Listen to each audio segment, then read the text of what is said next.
دي الكومفورت زون بتاعتي. كتير قوي بيقولوا لنا اتحرك، قوم ابعد عن الكومفورت زون بتاعتك، اللي هي المنطقة اللي بتحس فيها ان انت مرتاح، ان انت كده يعني آمن كده وقلبك كده في سلام وقاعد براحتك. انا بالنسبة لي لما بتضايق جدا بمسك كتاب واقراه، واحس كده ان انا دخلت القوقعة بتاعتي ومحدش ليه دعوة بيا.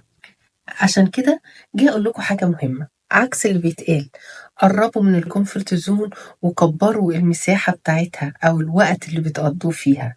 ليك صديق محبب والقعدة معاه بتبقى حلوة، اقعد معاه فترة اطول. كتاب تقراه وبتحبه وهو ده الكومفورت زون بتاعتك، اقرا اكتر. عيلة اللي بتقعد معاها الاولاد والاحفاد والاخوات والناس كلها بتاعت العيلة اللي بتحب تقعد معاهم.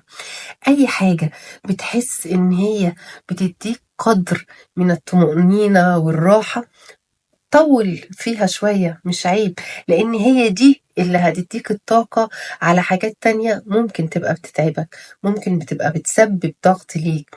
فمش غلط إن إحنا نزوّد مساحة الأمن والراحة اللي إحنا بنرتاح فيها وبنحبها، لكن بشرط إن إحنا بنزوّد المساحة دي علشان نقدر نتحرّك في الحاجات التانية اللي بتسبب ضغط أو بتسبب قلق أو بتسبب توتر. إيه رأيكم نزوّد الcomfort zone شوية علشان نقدر نعمل الحاجات الباقية؟